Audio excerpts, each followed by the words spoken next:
সূরাতুত তাকাসুর কোরআনুল কারীমের 102 নম্বর সূরা।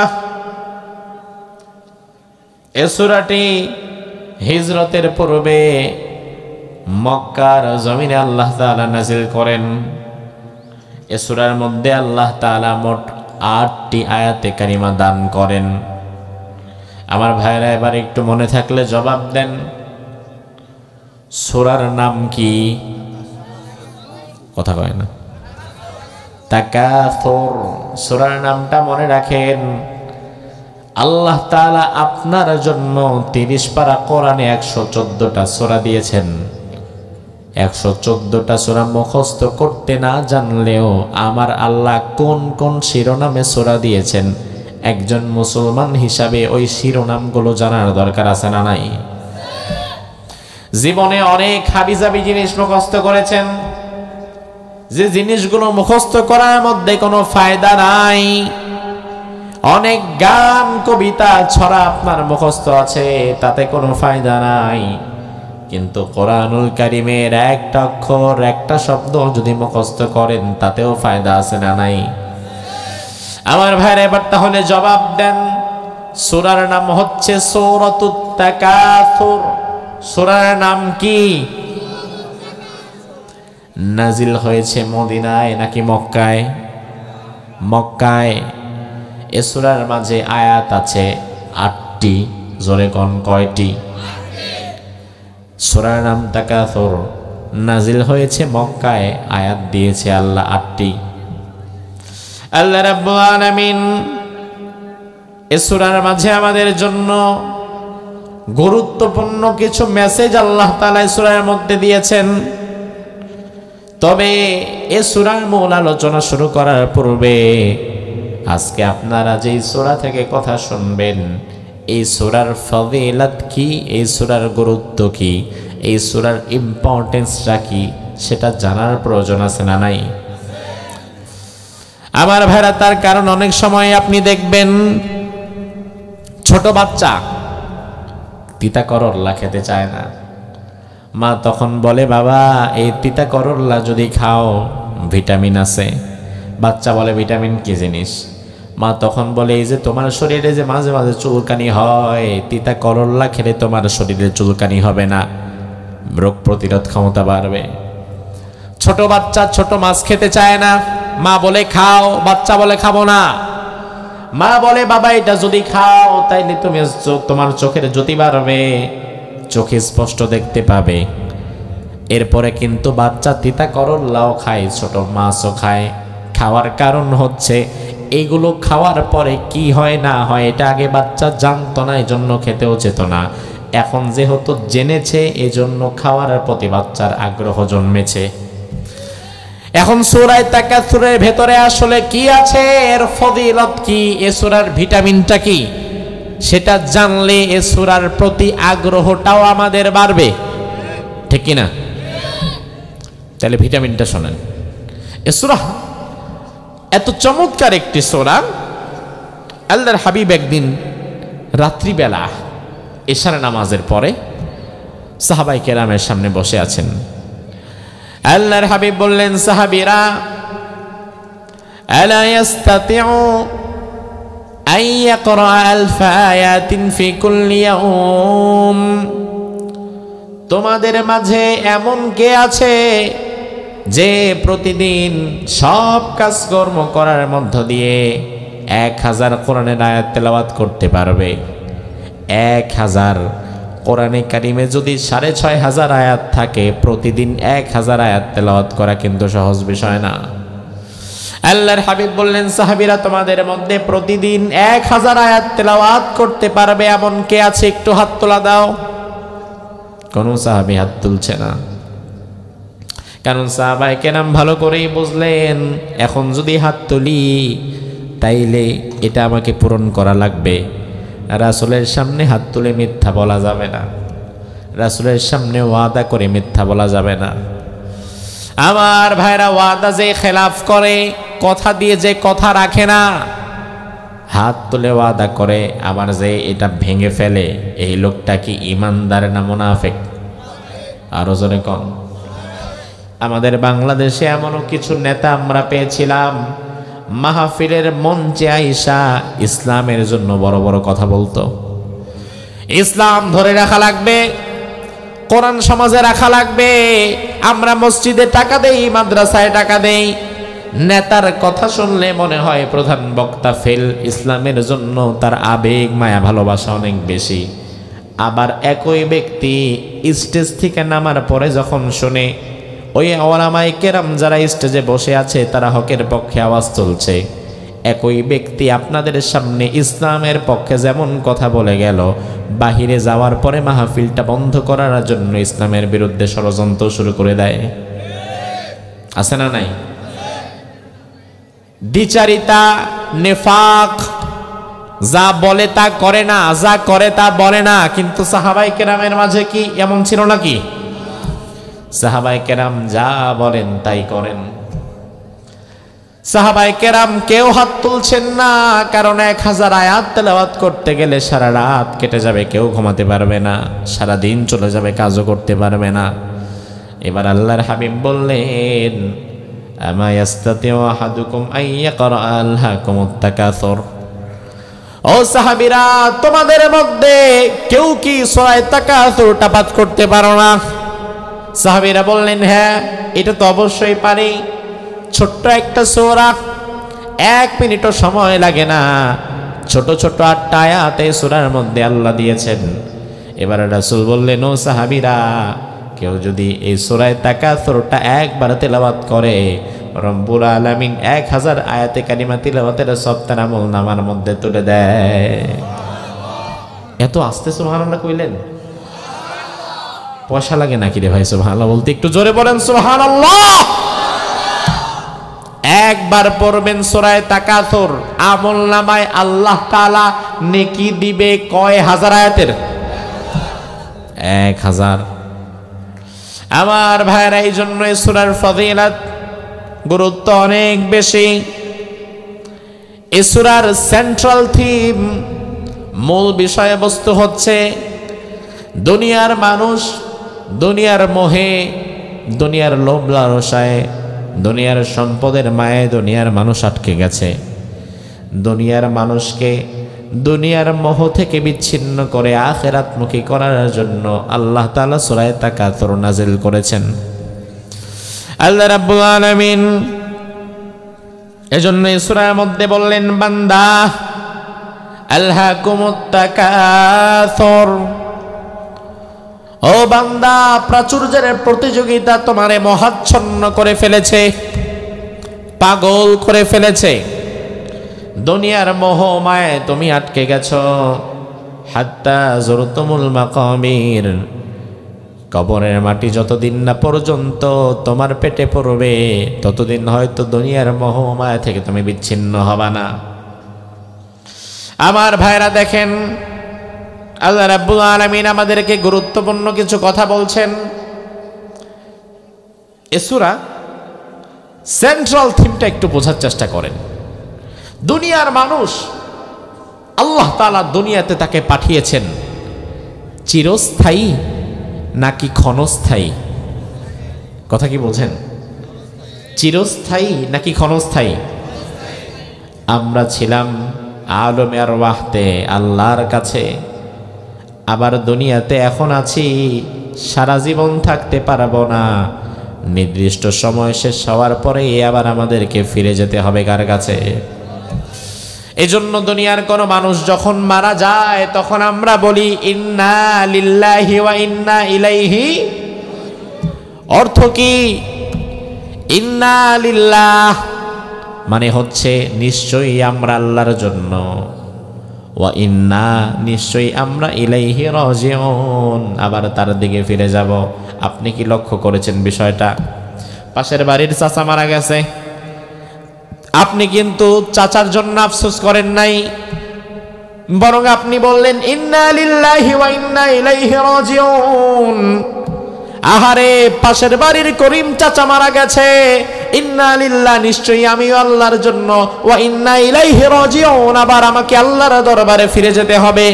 তার মানে পাশের বাড়ির লোক মারা গেছে, তার জন্য আপনাকে আল্লাহ আফসোস করা শেখায় নাই, বরং নিজের প্রস্তুতি নেওয়ার জন্য আল্লাহ আপনাদের দোয়া শিখাইয়া দিছে। এখন আমরা দোয়ার মানে বুঝি না দেখে আমাদের মধ্যে কোনো ফিলিংস আসে না। দোয়ার মানে আমরা বুঝি না, এজন্য আমাদের মাঝে কোনো আবেগ কাজ করে না। আমি যে নিজেকে আল্লাহর দিকে ফিরিয়ে দিতে চাইলাম, দোয়ার আরবিটা আমি পড়লাম, বাংলাটা না জানার কারণে আমার মাঝে ফিলিংস আসে না। বাংলাটা না জানার কারণে দুনিয়ার মোহ মায়া লোভ লালসার মধ্যে আমি আটকে আছি। দুনিয়ার সম্পদের প্রতিযোগিতা মানুষকে পাগল বানিয়ে দিয়েছে।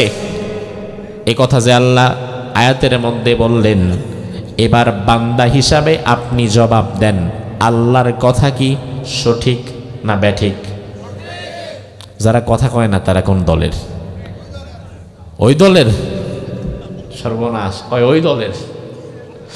আমার ভাইরা জবাব দেন, আল্লাহর কথা কি সঠিক না ব্যাঠিক? কয় পার্সেন্ট? যদি 100-এর উপরে কিছু থাকে সেটাই আমার আল্লাহর কথা, ঠিক কি না? দুনিয়ার মানুষকে সম্পদের প্রাচুর্যের প্রতিযোগিতা পাগল করে দিয়েছে। কতটা পাগল দেখেন, রাসূল হাদিসের মধ্যে বলেন যে দুনিয়ার সম্পদের জন্য তুমি আর কত পাগল হবা বান্দা। যে সম্পদের জন্য তুমি পাগল হচ্ছ, এই সম্পদ মূলত তোমার না।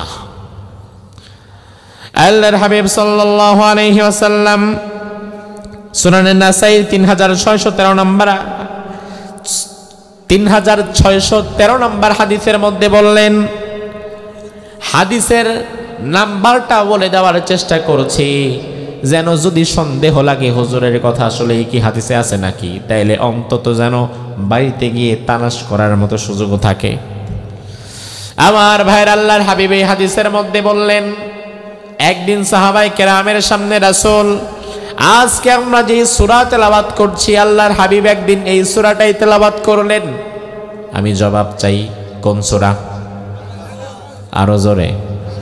আল্লাহর হাবিব একদিন আমি যেমন পলাশবাড়ির হাজারো মানুষের সামনে তেলাওয়াত করলাম, রাসূল একদিন হাজারো সাহাবায়ে কেরামের সামনে এই একই সূরাটা তেলাওয়াত করলেন।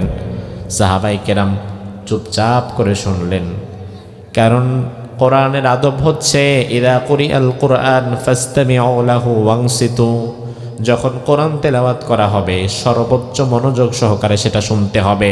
তার কারণ কোরআন দুনিয়ার কোনো মানুষের কথা না, কোরআন কার কথা?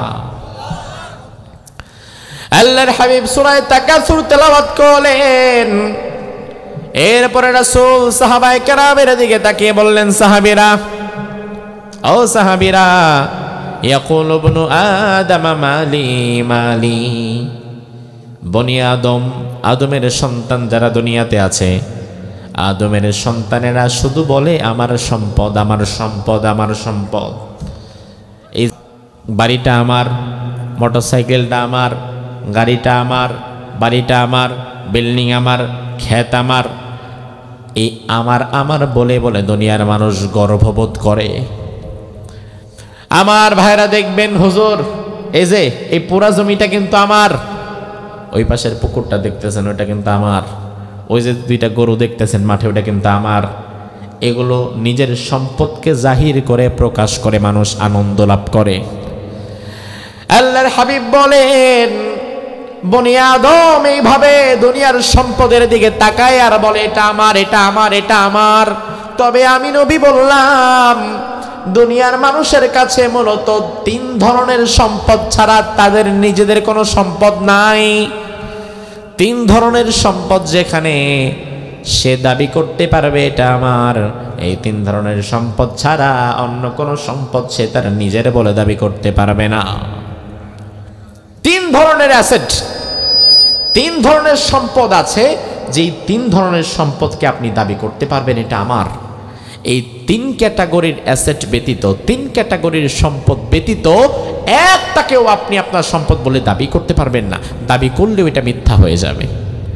এখন কোন 3টি বস্তু প্রকৃতার্থে আমার নিজের সম্পদ, এটা জানার দরকার আছে না নাই? আমার ভাইরা, কথাটা কিন্তু আমার না, কথাটা রাসূলের, এজন্য মনোযোগ দেন। আমার কথা তো ভুল হতে পারে, কিন্তু আমার রাসূল 1000 বছর আগে যা বলেছে, দুনিয়ার বিজ্ঞান আজকে রাসূলের কোনো কথাকে ভুল প্রমাণ করতে পারে নাই। আল্লাহর হাবিব বললেন, বস্তুত আমাদের মূল সম্পদ নিজের বলে দাবি করার মতো সম্পদ আছে মূলত কয়টা? আরো জোরে।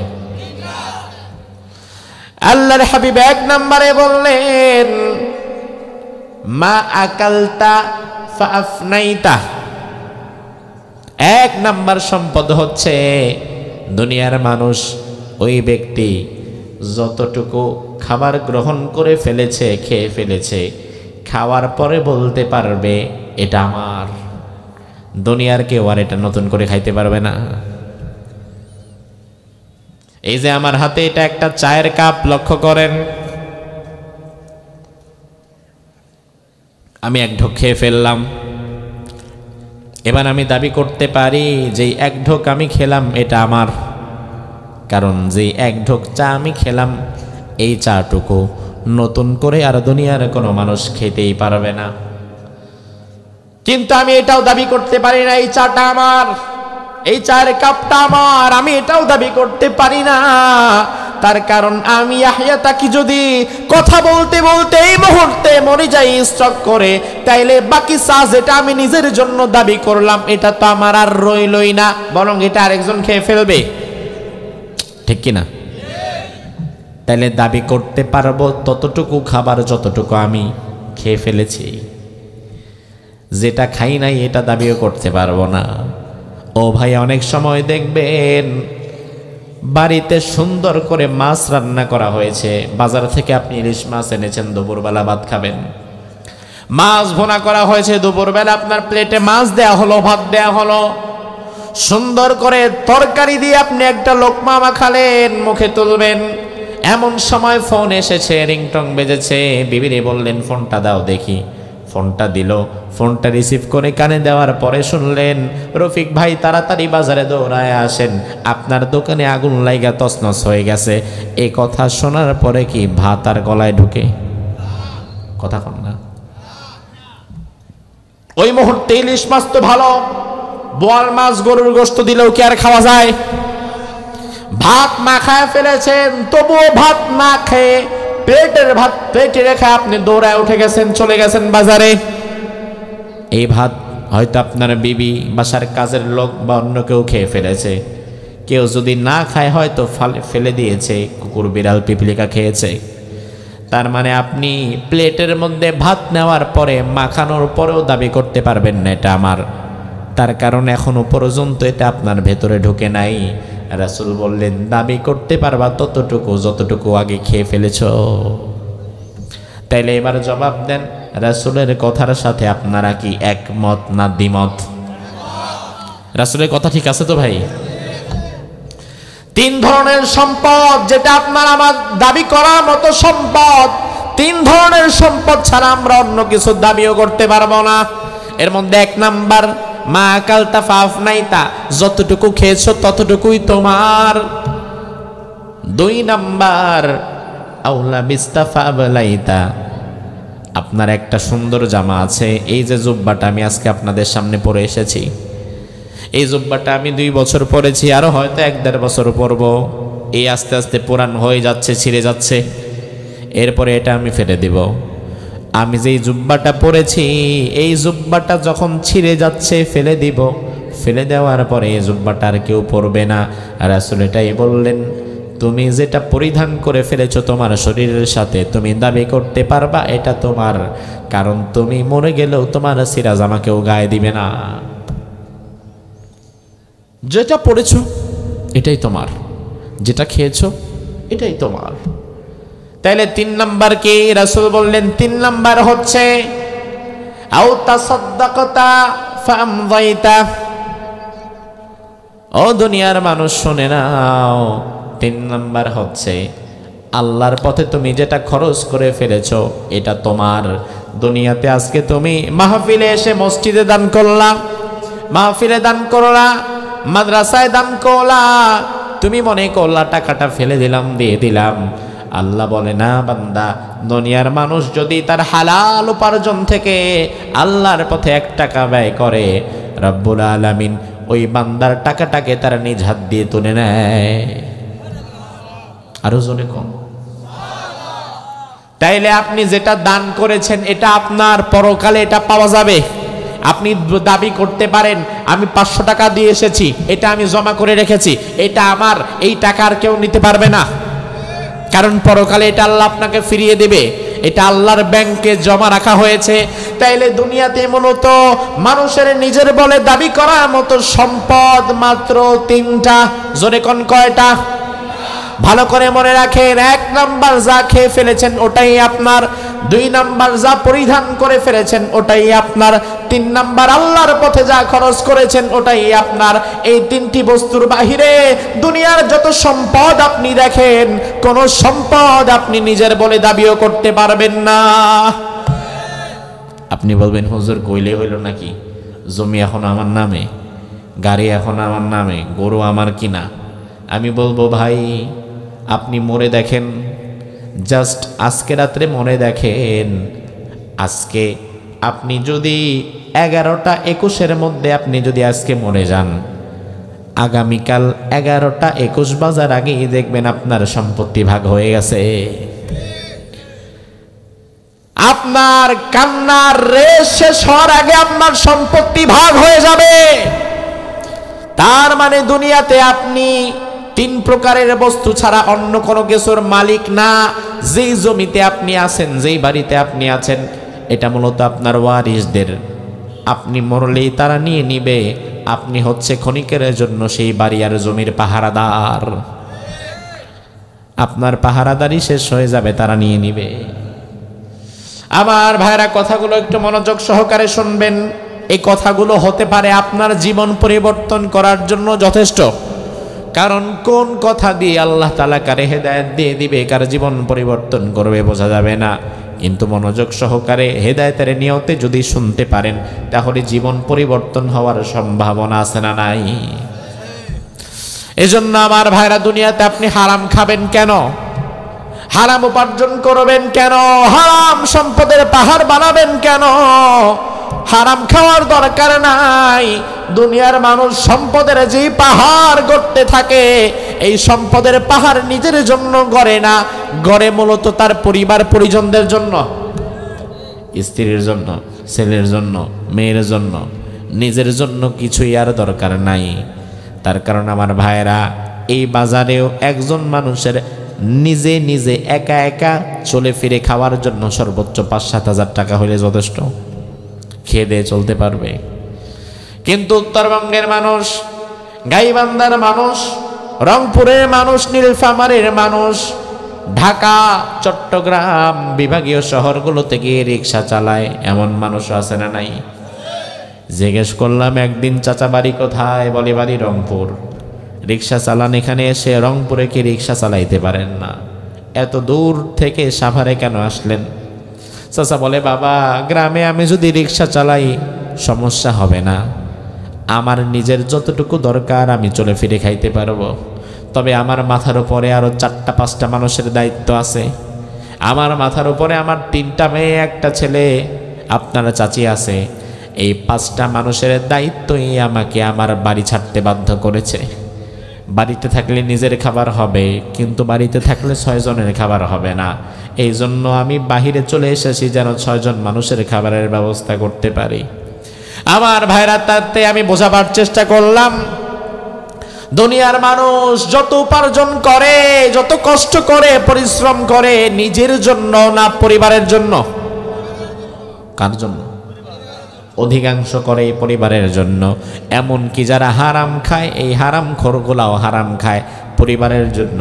কারণ শয়তান তাদেরকে ধোকায় ফেলে দেয়, বোঝায় দেয় আজকে তুই মইরা গেলে কালকে তো বউ বাচ্চা খাইব কি, এই জন্য বাইসা থাকতে তাড়াতাড়ি বউ বাচ্চার জন্য সম্পদ জমায় যা। শয়তান এটা তাদেরকে বুঝিয়ে দেয়, শয়তান এই ধারণা তাদেরকে দিয়ে দেয়।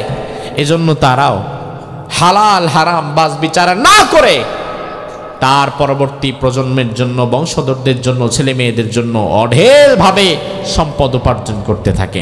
হালালও বাঁচে না, হারামও বাঁচে না, এমন হারামখোর মানুষ আছে না নাই? তবে আপনি হারাম খেয়ে করবেন কি?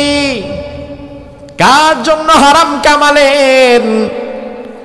যে সন্তান, যে স্ত্রী আর যে পরবর্তী প্রজন্মের জন্য আপনি হারাম কামালেন, আপনার পরবর্তী বংশধর যারা দুনিয়াতে আসবে কয়েক বছর পর এরা আপনার জন্য দোয়া করা তো দূরের কথা, তারা আপনার নামটাও আর মনে রাখবে না।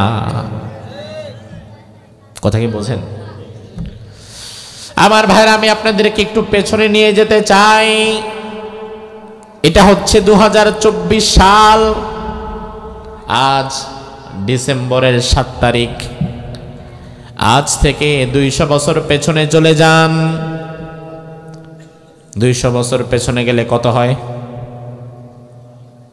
হ্যাঁ, 1824 ডিসেম্বরের 7 তারিখ। 1824 ডিসেম্বরের 7 তারিখ। মাটি কিন্তু তার জায়গায় ছিল, জমিন ঠিক এভাবেই ছিল। তখন আপনি ছিলেন না দুনিয়াতে, আপনার বাবাও ছিল না, দাদাও ছিল না, দাদার বাবাও ছিল না, হয়তো আপনার দাদার দাদা ছিল। কথা কি বুঝেন? আপনার দাদার দাদা 200 বছর আগে যেই জমিনে এখন আপনি বসে আছেন, ঠিক এই জমিনের মালিক ছিল আপনার দাদার দাদা। কষ্ট করে উপার্জন করে সে কিছু জমি ক্রয় করেছে, কিছু সম্পদ উপার্জন করে রেখে চলে গেছে। ওই সম্পদ পৈতৃক সূত্রে পেয়েছে আপনার দাদার বাবা। এবার আপনার দাদার বাবা দুনিয়াতে এসে ওই সম্পদকে নাড়ায় চাড়ায় খাওয়া দাওয়া করেছে, আরো কিছু সম্পদ হয়তো যোগ বিয়োগ করেছে। এরপরে আপনার দাদার বাবা দুনিয়া থেকে বিদায় হয়ে গেল। পৈতৃক সূত্রে সম্পদ পেল আপনার দাদা। আপনার দাদা এই সম্পদটাকে চাষবাস করে খেয়েছে, হয়তো আরো বাড়িয়েছে কিংবা কমিয়ে ফেলেছে। এরপরে যেটুকু ছিল ওইটুকু পৈতৃক সূত্রে পেয়েছে আপনার বাবা। আপনার বাবাও চাষাবাস করেছে, ব্যবসা বাণিজ্য করেছে। এরপরে সম্পদ যেটুকু জমিয়েছিল পৈতৃক সূত্রে আপনার বাবা মরে যাওয়ার পরে এইটুকু আপনি পেয়েছেন। তাইলে সিলসিলাটা লক্ষ্য করেন। মূলত আজকে আপনি যেখানে দাঁড়িয়ে আছেন, যেই সম্পদ আপনি আজকে ভোগ করেছেন, এই সম্পদগুলো 200 বছর আগে আপনার দাদার দাদা থেকে পাওয়া। কথা কি বোঝাতে পারছি? আপনার দাদার দাদা থেকে মূলত এই সম্পদ পেতে পেতে পেতে পেতে আপনার পর্যন্ত এসেছে। ও ভাই আমার, এবার আমি আপনাকে জানতে চাই, আপনার কাছে আমি প্রশ্ন করতে চাই, আপনার দাদার দাদার নাম কি? জবাব দেন, সবাই জবাব দেন। জানি না, আমিও জবাব হবে জানি না। আমি তো আমার দাদার দাদা দূরের কথা, আমি আমার দাদার বাপের নামও জানি না। আমার মনে হয় দাদার বাপের নাম জানে না এমন লোক এখানেও বেশি অনেক অনেক আছে। আপনিও তো আছেন, এটাই স্বাভাবিক। দাদার নাম তো পরের বিষয়। আমরা তো দুনিয়ার মানুষ, দাদার বাবার নামই জানি না। তাইলে আপনি দেখেন 200 বছরের ব্যবধানে দুনিয়ার মানুষ তার প্রজন্মকে ভুলে যায়। 200 বছরের ব্যবধানে দুনিয়ার মানুষ তার পূর্বসূরীকে ভুলে যায়। 200 বছরের ব্যবধানে আমরা আমাদের দাদার নাম ভুলে গেলাম। আর আপনি আজকে হারাম ভাবে যে সম্পদের পাহাড় গড়ে যাচ্ছেন, 200 বছর পরে দুনিয়াতে যারা আসবে এই সম্পদগুলা মজা কইরা খাবে তারা, কিন্তু আপনার হারামের 1 ভাগও তারা নিবে না। আপনার জন্য দোয়া করা তো দূরের কথা, এরা আপনার নামটাই জানবে না। কার জন্য সম্পদ কামাচ্ছ তুমি ভাই? এই মানুষগুলো তো বড় কৃতজ্ঞ, দোয়া করা দূরের কথা, তোমার নামই দুনিয়ার মানুষ জানবে না। এজন্য দুনিয়াতে বেঁচে থাকতে এমন কিছু কাজ করা দরকার, যেই কাজের দ্বারা আমার পরিবার আমাকে ভুলে গেল, দুনিয়ার মানুষ যেন আমারে কোনোদিন না ভুলে। এমন কিছু কাজ করা দরকার।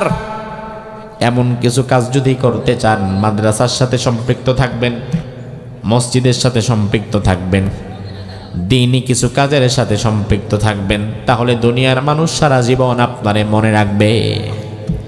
আমি গত সপ্তাহ 2 আগে রংপুর, এই বাম দিকে এগুলো কথা বলছে কে? দেখেন তো, বিশৃঙ্খলা হচ্ছে ভাই। তা আপনারা মাহফিলে যারা আছেন এগুলো একটু দেখেন না। আমরা তেমনিতেই আপনাদের দিকে আলোচনা করে মজা পাই না, আসতেও কষ্ট হয়। এরপরে যদি কথা বলতে গিয়ে দেখি বিশৃঙ্খলা, তাহলে নিজের কাছে খারাপ লাগে। আমি কি কথাগুলো কি আপনাদের বোঝাতে পারছি কিনা? আপনারা কি আমার কথাগুলো বুঝতেছেন? আর আধা ঘন্টা আছে ভাই, থাকতে পারবেন কি ইনশাআল্লাহ? আমি গত সপ্তাহ দুয়েক আগে 3 দিনের সফরে এসেছিলাম উত্তরবঙ্গে, রংপুর, দিনাজপুর, নীলফামারী, এরপরে লালমনিরহাট, ওই অঞ্চলটা ছিল সফর করতে করতে আমি নীলফামারী গেলাম। মাগরিবে একটা মসজিদে নামাজ পড়লাম, একটা মাদ্রাসাও আছে। মাগরিবের পরে সেখানে নামাজ পড়লাম। সেখানের উস্তাজ যারা আছে তারা আমাকে চিনে ফেললো, বলল হুজুর আপনি ইয়াহিয়া দা কিনা? আমি বললাম জি। বলল হুজুর আপনার আলোচনা আমরা শুনি, আসেন বসলাম, কিছু কথা বললাম। কথা বলতে বলতে অবাক হয়ে গেলাম।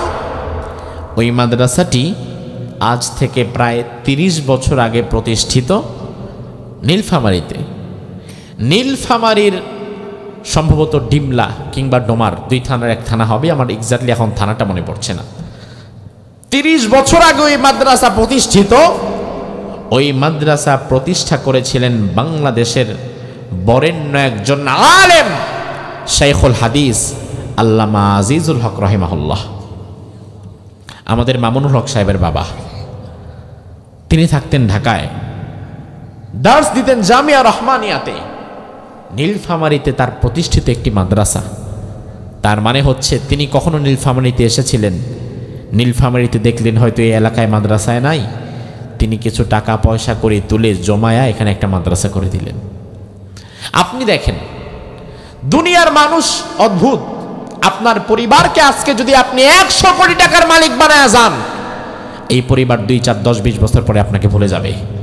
কিন্তু আপনি যদি আল্লাহর দ্বীনের জন্য, মানবতার কল্যাণে কিছু কাজ করে যেতে পারেন, সারা জীবন মানুষ আপনার জন্য দোয়া করবে। কথা বোঝে না? কথা কি বোঝেন? বাংলাদেশে আমরা যারা কোরআনের ময়দানে কথা বলি, আমাদের উস্তাদ যিনি শহীদ আল্লামা দেলাওয়ার হোসেন সাঈদী রাহিমাহুল্লাহ, তার বাড়িতে আমি কয়েকবার গিয়েছি। এই ফেব্রুয়ারিতেও সাঈদী সাহেবের বাড়িতে আমার মাহফিল আছে। তো আমি সেখানে যাওয়ার পরে অবাক হয়ে তাকিয়ে দেখেছি হুজুরের যে নিজস্ব বাড়িটা এতটাই ভাঙ্গাচোরা যে এখানে থাকাটা খুবই কষ্টকর। টিনের ঘর, নিচে যদিও একটু পাকা করেছে, চারপাশে টিন, খুবই জীর্ণশীর্ণ অবস্থা। অথচ আপনারা জানেন তিনি 2 বারের এমপি ছিলেন। তিনি গোটা দুনিয়া জোড়া তার খ্যাতি ছিল। তিনি যদি গ্রামে 5-7 তলা 10 তলা বিল্ডিং করতে চাইতেন, এটা তার কাছে কোনো বড় বিষয় ছিল না। কিন্তু খুবই জীর্ণশীর্ণ একটা ঘর, অথচ তিনি মাদ্রাসা করেছেন, মসজিদ করেছেন।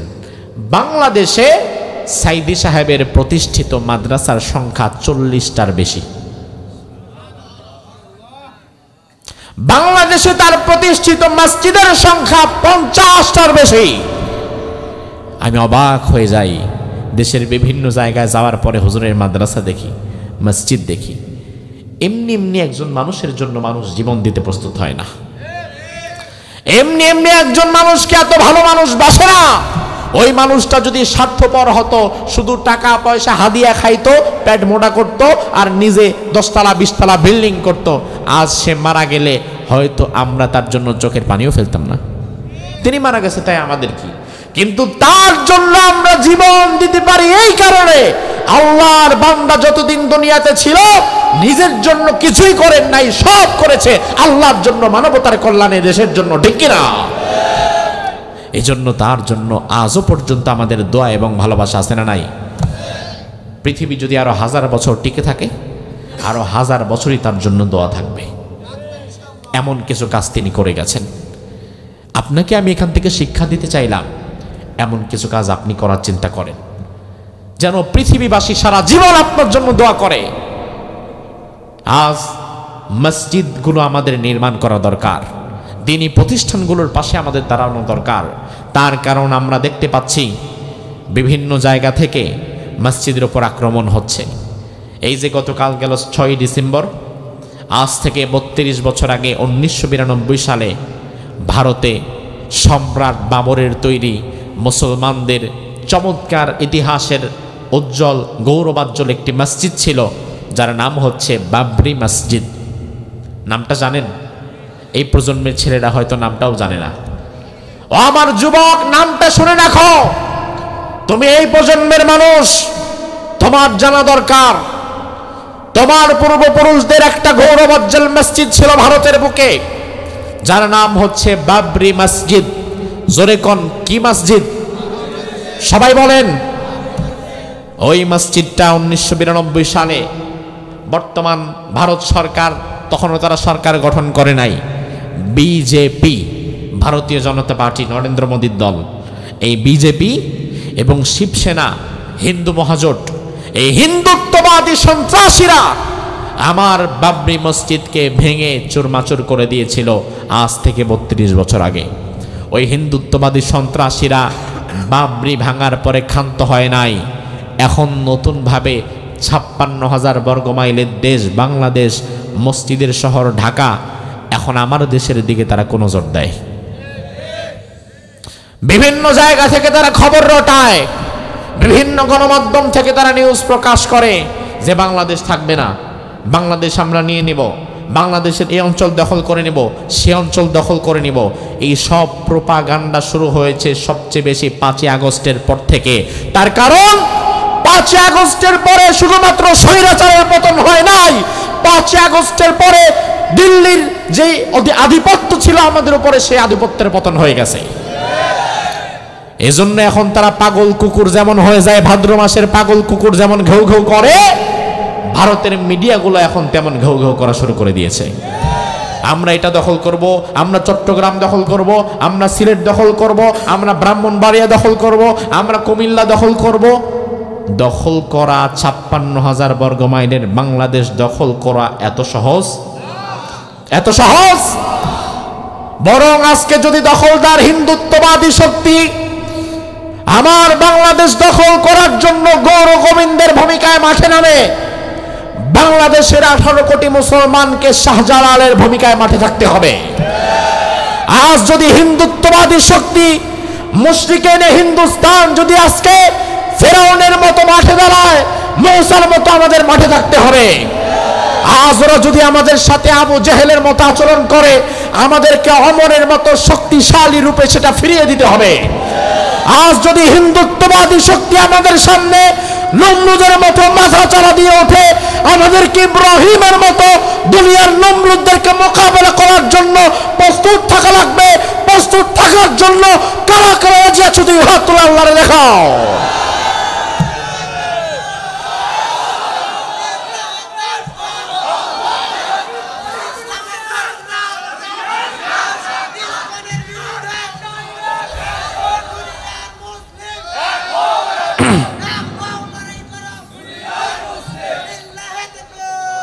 মান যদি এক হয়ে যায়, দুনিয়ার বুকে কোন পরাশক্তি মুসলমানের সামনে দাঁড়াতে পারবে? টিকতে পারবে? শুধু একতার অভাব, একতা একতা একতা। ওয়াল্লাহি আল্লাহর কসম, মুসলমানদের একতাবদ্ধ শক্তি 200 মুসলমান, 300 মুসলমান একতাবদ্ধ যদি হয়, 313 জন কয়েক কোটি হিন্দুর বিরুদ্ধে দাঁড়িয়ে যেতে পারে। জাস্ট 313 জন দরকার। আমার লক্ষ কোটি কোটি বেঈমান মুনাফিক মুসলমানের দরকার নাই। আমার দরকার বদরের মতো ঈমানে উজ্জীবিত হওয়া 313 জন মর্দে মুজাহিদ, ঠিক কিনা? যারা আল্লাহু আকবার বলে সামনে আগাবে, গোটা দুনিয়া তাদের কাছে মাথা নত করে দাঁড়াবে। আল্লাহু আকবার।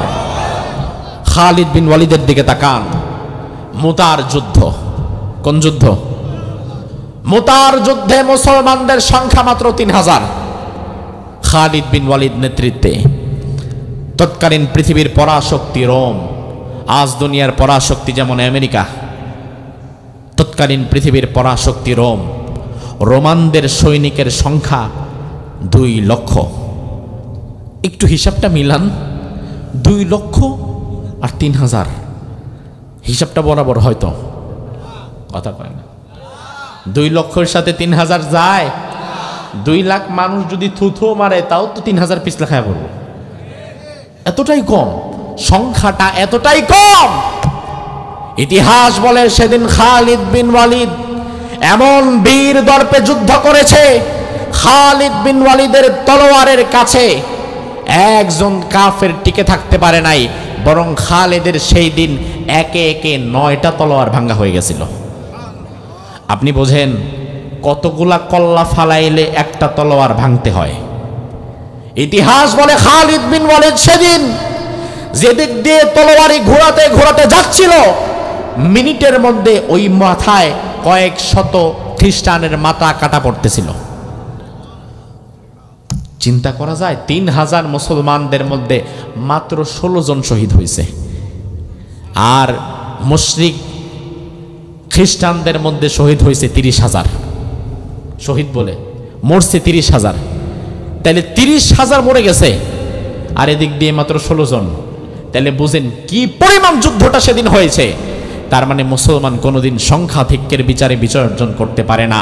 মুসলমান বিজয় অর্জন করতে পারে ইমানের শক্তিতে ঐক্যবদ্ধ হয়ে।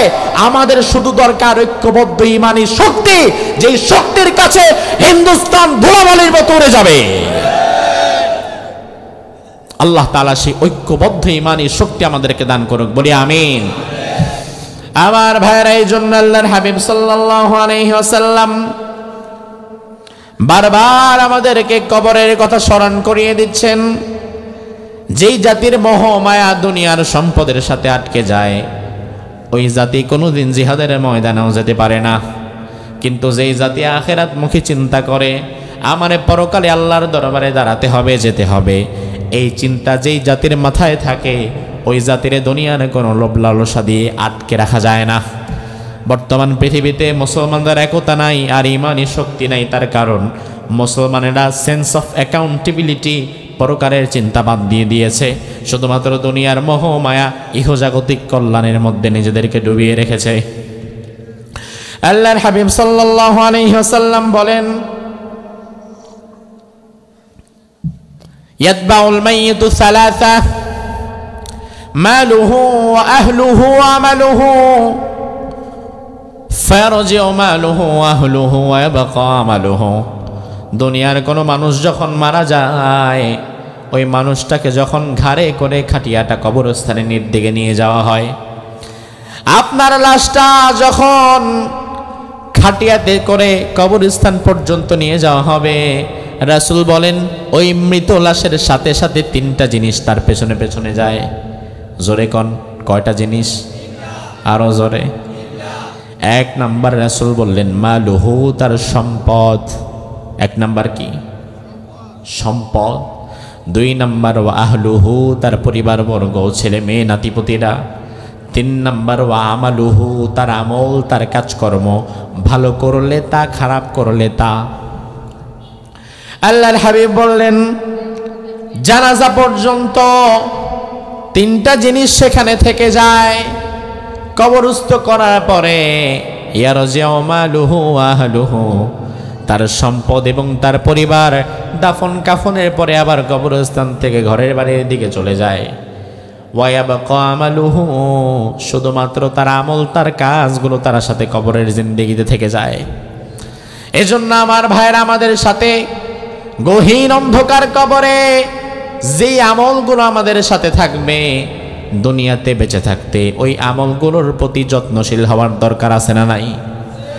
কবরের কথা চিন্তা করবেন। আল্লাহর হাবিব বলেন মান আরাদাল ওয়াইযাতা ফাল মাউতু ইয়াকফি। দুনিয়াতে কেউ যদি ওয়াজ শুনতে চায়, সারা রাত বস শোনার দরকার নাই। কোনো মানুষ যদি মৃত্যুর কথা অন্ধকার ঘরে বসে চোখটা বন্ধ করে একাকী 10টা মিনিট মৃত্যুর কথা স্মরণ করে, সারা রাতের ওয়াজ শোনার চাইতে 10 মিনিট মৃত্যুর স্মরণ তার জন্য আরো বড় ওয়াজ হয়ে যায়। এখন আপনি শেষ কবে মৃত্যুর কথা স্মরণ করেছেন? শেষ আপনি কবে মৃত্যুর কথা ভেবেছেন? আপনি একটু নিজের দিকে তাকায় মিলান। বরং আমি তো এখন দেখতে পাই পাশের বাড়ির চাচা মারা যায়, পাশের বাড়ির বাবাজি মারা যায়, পাশের বাড়িতে ভাই মারা যায়, বন্ধু মারা যায়। অথচ ওই খবর শোনার পরে আমারও যে একদিন মরতে হবে, এই টেন্ডেন্সি আমার আসে না। বরং আমি এমনও দেখেছি কবরস্থানে কবর খুঁড়তেছে যে ব্যক্তি, কবর খুঁড়ে মাটি খুঁড়ে একটু পরে জিরায় ওই কবরের মাটির পাশে বৈশা বৈশা আবার বিড়ি খায়। আছে না নাই? এই কবরে যে তারও যাওয়া লাগবে সে একটাবার ভাবেও না। বরং জানাজার সময় আমরা দেখতে পাই কোন মানুষের জানাজায় শত শত লোকের আগমন হয়েছে, এই লোকগুলো লাশটাকে সামনে রেখেছে, সামনে রেখে কবরস্থানে দাঁড়িয়ে আছে, দাঁড়িয়ে নিজের মৃত্যুর কথা স্মরণ না করে পাশের জনের সাথে কথা বলে, জিজ্ঞেস করে, আরে ভাই অনেকদিন পরে দেখলাম, এখন কোন ব্যবসা করেন, আগের ব্যবসাটা কি এখন আছে নাকি, ভাই এখন রাজনীতি কোন দলের সাথে আছেন। অর্থাৎ কবরস্থানে দাঁড়ায়া অনেক দিন পরে সাক্ষাৎ হওয়ার কারণে নিজের মৃত্যুর কথা স্মরণ না করে পাশের জনের সাথে ব্যবসা বাণিজ্য আর রাজনীতির গল্প করে, আছে না নাই? তার মানে আমরা মৃত্যুকে বেমালুম ভুলে গিয়েছি, দুনিয়ার মোহমায়া আমাদেরকে আচ্ছন্ন করে ফেলেছে। এজন্য আল্লাহ বললেন, আলহাকুমুত তাকাসুর, প্রাচুর্যের প্রতিযোগিতা, দুনিয়ার মোহমায়া তোমাদেরকে আচ্ছন্ন করে ফেলেছে। হাত্তা যুরতুমুল মাকাবির, কবরের মাটি পড়ার আগ পর্যন্ত তোমরা কি মোহমায়া থেকে বের হবা না? আল্লাহর হাবিব সাল্লাল্লাহু আলাইহি ওয়াসাল্লাম হাদিসের মধ্যে বললেন, ইন্নামাল কবরু রাউযাতুম মির রিয়াযিল জান্নাহ আও হুফরাতুম মিন হুফারিন নার। এই কবর কারো জন্য হয়ে যাবে জান্নাতের টুকরা, আবার কারো জন্য হয়ে যাবে জাহান্নামের গর্ত। কবরের জীবন যার ভালো হয়ে যায়, পরবর্তী প্রতিটি জায়গা তার জন্য ভালো হয়ে যায়, আর কবরের জীবন যার জন্য কঠিন হয়ে যায়, পরবর্তীতে সব জায়গাগুলো তার জন্য কঠিন হয়ে যায়। আল্লাহর হাবিবের প্রখ্যাত সাহাবী, জান্নাতের সুসংবাদ প্রাপ্ত সাহাবী, রাসূলের দুই মেয়ের জামাই ওসমান রাদিয়াল্লাহু আনহুর গোলাম ছিলেন হানি। হানি বলেন, আমি ওসমানকে দেখতাম, ওসমান যখনই কোনো কবরের পাশ দিয়ে যেত, বাচ্চা শিশু যেমন ক্ষুধা লাগলে ফুপিয়ে ফুপিয়ে কেঁদে ওঠে, ওসমানও তেমন কান্না করত। ওসমানকে জিজ্ঞেস করা হতো, ও আল্লাহর নবীর প্রিয় সাহাবী, ইন্নাকা তাযকুরুল জান্নাতা ওয়ান নার, আপনি তো জান্নাতের আলোচনা করেন, জাহান্নামের আলোচনা করেন, জান্নাত জাহান্নামের কথা শোনার পরেও তো আপনি এত কাঁদেন না, কিন্তু কবরের পাশ দিয়ে হাঁটার সময় কেন আপনি বাচ্চাদের মতো কেঁদে ওঠেন? জবাব দেন। ওসমান রাদিয়াল্লাহু আনহু বললেন, ও দুনিয়ার মানুষ, এই কবর হচ্ছে আখিরাতের প্রথম ধাপ। কবরের জীবন যার ভালো হয়ে যায়, গোটা আখিরাতের জীবন তার জন্য ভালো করে দেয় কে? আর কবরের জীবনে যে আটকে যায়, পরবর্তীতে হাসর নাসর মিজান পুল সিরাত সবগুলিতেই সে আটকাবে, সবগুলিতেই সে ধরা খাবে। এজন্য কবরের পাশ দিয়ে যাওয়ার সময় আমি এত কাঁদি। আল্লাহর হাবিব সাল্লাল্লাহু আলাইহি ওয়াসাল্লামের সবচাইতে প্রিয়তমা স্ত্রী, প্রথমা স্ত্রী, যিনি জীবিত থাকতে রাসূল একটা বিয়ে আর করেন নাই, নাম কি? হ্যাঁ, খাদিজাতুল কুবরা রাদিয়াল্লাহু আনহা। আমার ভাইর, আল্লাহর হাবিব ওহী আসার শুরুতে গারে হেরায় যখন বসেছিলেন ধ্যানমগ্ন অবস্থায়, জাবালে নূরের উপরে ছোট্ট একটা গুহা, যে গুহার উপরে কোরআন নাজিল হয়েছে, যেই গুহায় গারে হেরা, যেখানে জিবরিল আমিন কোরআনের আয়াত নিয়ে এসেছিলেন। যারা হজ এবং উমরায় গিয়েছেন তারা পাহাড়টা দেখেছেন, আর যাদের সামর্থ্য আছে, শক্তি আছে, তারা পাহাড়টায় চড়েছেন। আলহামদুলিল্লাহ, ওই কোরআন নাজিলের সেই পাহাড়ে, ওই জায়গায় 2টি রাকাত নামাজ পড়ার সৌভাগ্য আল্লাহ তাআলা আমাকেও দিয়েছিল। আমার ভাইরা, আমি আপনাদেরকে বলি, যারা গিয়েছেন তারা তো জানেন, স্বাভাবিকত যারা হজ উমরায় যায়, গারে হেরায় সবাই উঠতে পারে না, ভয় লাগে।